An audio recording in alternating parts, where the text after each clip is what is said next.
Why the Prophet Muhammad couldn't have written the Quran. The Quran is a book over 600 pages long.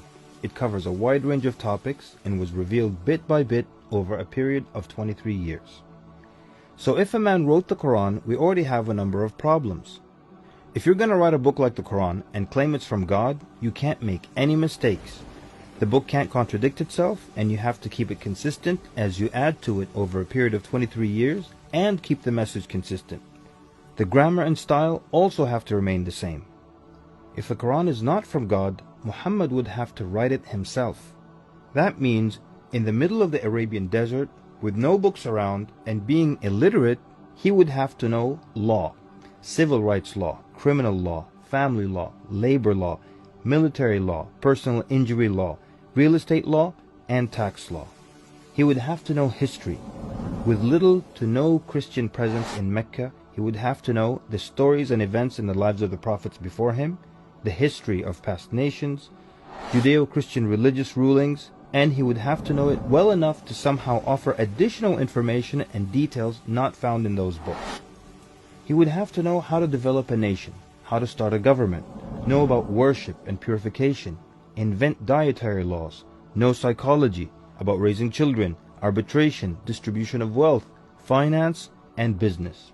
In the area of science, he would have to know embryology, oceanography, about plate tectonics, cloud formation, UV rays, know about plants, mountains, bees, the human brain, the Big Bang, and the expansion of the universe. And in order to make the book complete, he would have to have knowledge of the future so he can write things that will happen in the years to come. He would have to be a time traveler in order to insert his name and mention in the Bible. If he's claiming that the book he wrote is from God, it must not have a single solution that doesn't work. He must also keep his emotions and personal life out of the book. The book should not reflect happy times nor sad times in his life. The writing should not become cheerful and optimistic, nor sad and gloomy as if a human wrote it.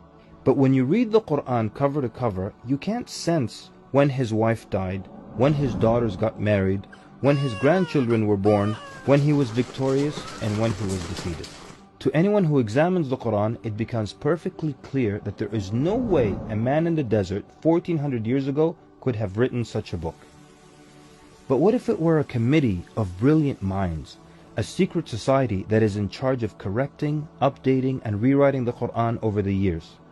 Their job would be to make sure that the book appears to be accurate, has no mistakes or contradictions, and to keep updating it to agree with science and the changing world. If that were the case, then there would be other versions of the Quran. Due to edits and improvements, we would have new edited versions and old versions with mistakes.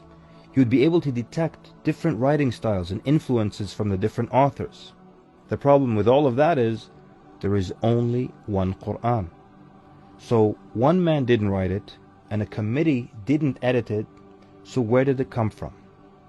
What if clever devils dictated and influenced a man to write the Quran? The question then would be, what kind of devil calls to good behavior, worshipping God, honoring Jesus, giving to the poor, and warns of the devil? Any way you analyze the Quran, you come to a clear conclusion. It could not have been written by a committee, a devil, nor the Prophet Muhammad. Since it's impossible for Muhammad to have written it, then that means he was truthful in that it is from God. If it is from God, that means he was a genuine prophet. And if he's a genuine prophet, then his message should be heeded and obeyed.